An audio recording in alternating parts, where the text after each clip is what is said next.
Vẻ đẹp trước cơn sóng ngầm. Chào tất cả quý vị đang theo dõi hồ sơ bi kịch. Ngày hôm đó, anh lên đường đến Bắc Kinh. Thông tin lan ra rằng anh sẽ tham gia một chương trình tạp kỹ lớn của Đài Hồ Nam. Sau thành công vang dội của bộ phim Tam sinh tam thế Thập lý đào hoa, sự xuất hiện của anh được mong chờ như một sự kiện đặc biệt. Cộng đồng mạng gọi anh là đệ nhất Mỹ Nam tứ hải bát hoang. Người ta tò mò khi hạ phàm, anh sẽ thể hiện ra sao trên sân khấu đời thực. Vẻ điển trai của anh không bị mô tả là sắc nét, gai góc hay phô trương. Nó được ví như một bức tranh thủy mặc, thanh nhã nhẹ nhàng, càng nhìn càng thấm. Không phải sự quyến rũ bùng nổ mà là ánh sáng ấm áp lan tỏa từ bên trong. Ngũ quan của anh được khen là hài hòa như được vẽ nên, mày mắt cân xứng, sống mũi cao thẳng, đôi môi tinh tế, làn da mang vẻ tự nhiên. Khi anh mỉm cười, khóe mắt cong nhẹ như vầng trăng non soi xuống dòng suối trong veo. Đó là hình ảnh được xây dựng và được tin tưởng, một hình ảnh khiến người ta dễ dàng đặt trọn niềm tin. Và cũng chính vì thế, khi những thông tin sau này xuất hiện, cú sốc trở nên mạnh hơn gấp nhiều lần. Một người từng được tôn vinh như biểu tượng thanh khiết, một con người được nhìn bằng ánh mắt ngưỡng mộ. Và rồi, cái tên Vu Mông Lung bắt đầu gắn liền với những lời thì thầm khác thường. Câu hỏi đặt ra là, điều gì đã khiến câu chuyện rẽ sang một hướng hoàn toàn khác? Chân dung một người được tôn vinh. Vu Mông Lung sinh ra và lớn lên tại Tân Cương. Tuổi trẻ của anh không chỉ gắn với ánh đèn sân khấu, mà còn với bảng điểm và những kỳ thi khắc nghiệt. Anh được nhắc đến như cầu thủ ghi điểm hàng đầu trong kỳ thi tuyển sinh trung học phổ thông, một danh hiệu không dễ đạt được trong môi trường cạnh tranh khốc liệt. Anh từng giành vị trí cao trong cuộc thi tiếng Anh. Anh chơi cello ở trình độ chuyên nghiệp. Anh chơi piano, anh diễn xuất, anh ca hát, anh thử sức với vai trò đạo diễn. Một danh sách thành tựu khiến người ta tin rằng trí tuệ và nghệ thuật cùng hội tụ trong một con người.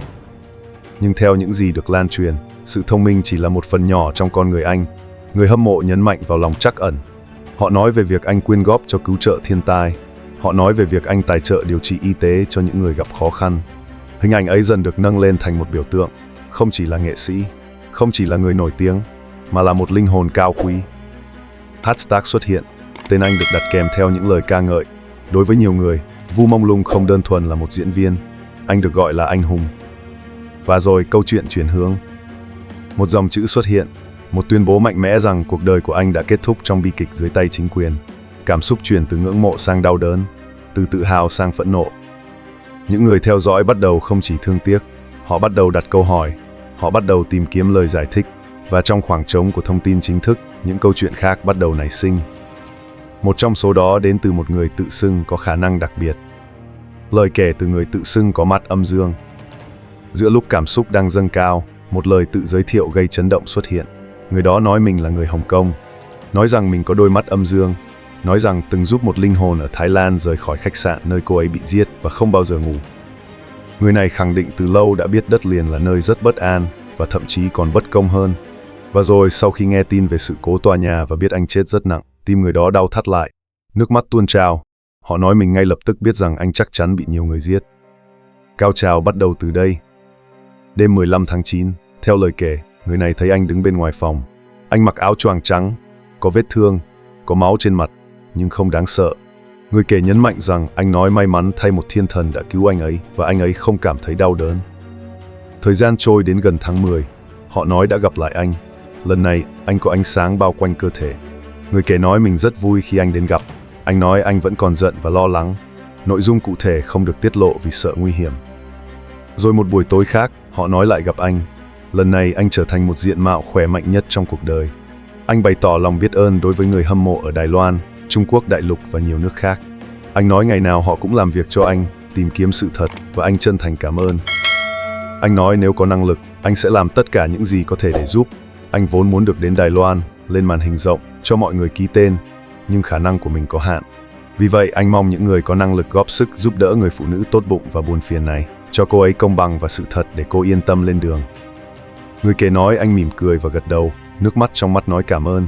Người kể đáp lại rằng không cần cảm ơn, anh có thể đến bên họ bất cứ lúc nào. Và rồi anh bay đi. Câu chuyện chưa dừng ở đó. Người này còn nói rằng một số thầy Thái Lan đã đồng ý làm phép thuật cho con rối. Hy vọng con quỷ đã giết nó sẽ nghe thần chú, có virus trong người và nhanh chóng chịu tác dụng. Họ cầu xin công dân lương tâm ra tay giúp đỡ, chúc mọi người công đức lớn và nhấn mạnh không nhờ ai like, tin hay không tin cũng chỉ xin giúp đỡ. Câu chuyện tâm linh ấy lan truyền với tốc độ chóng mặt. Nó khơi dậy niềm tin, nó khơi dậy sự giận dữ, và nó mở đường cho một loạt cáo buộc còn khủng khiếp hơn. Những cáo buộc gây sốc nhất. Khi câu chuyện tâm linh còn chưa lắng xuống, một lớp thông tin khác xuất hiện. Lần này không phải là lời kể về linh hồn, mà là những cáo buộc cụ thể, trực diện và kinh hoàng. Một người tự xưng là người huýt sáo để lại bình luận. Họ nói rằng tin đồn trên mạng thậm chí không đến gần với những gì tôi biết. Họ khẳng định đã nhận thức được điều này ngay từ đầu và chưa bao giờ dao động. Theo lời người này, đánh đập và tra tấn chẳng là gì cả. Họ nói rằng những người kia có toàn quyền kiểm soát Vu Mông Lung trước đó.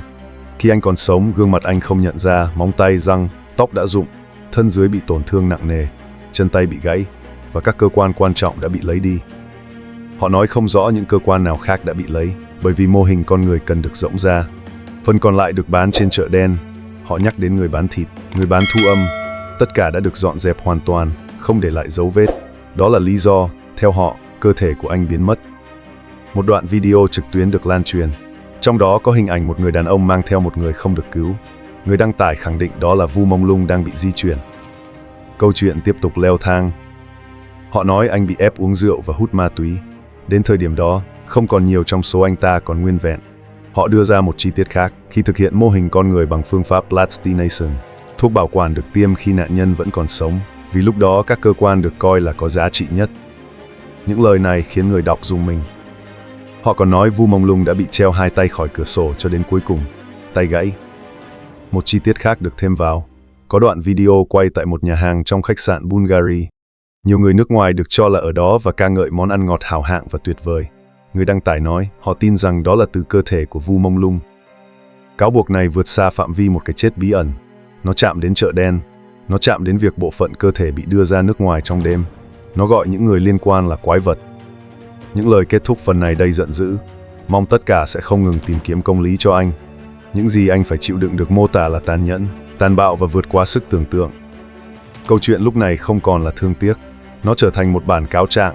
Nó biến bi kịch cá nhân thành biểu tượng cho một điều gì đó lớn hơn.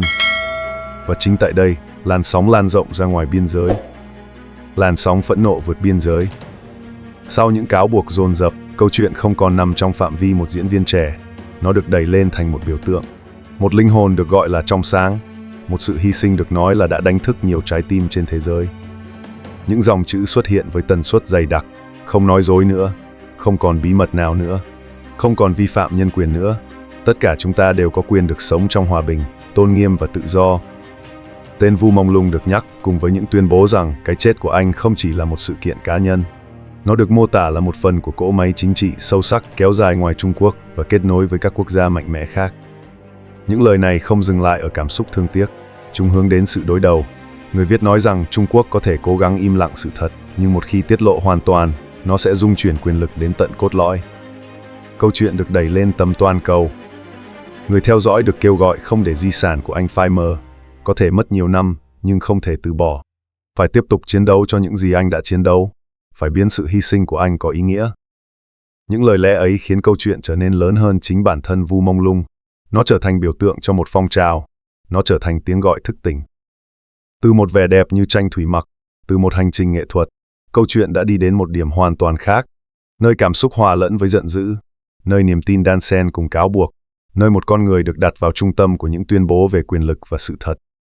Nếu bạn đã theo dõi đến đây, hãy để lại suy nghĩ của mình dưới phần bình luận và đừng quên đăng ký kênh Hồ sơ bi kịch để không bỏ lỡ những hồ sơ tiếp theo.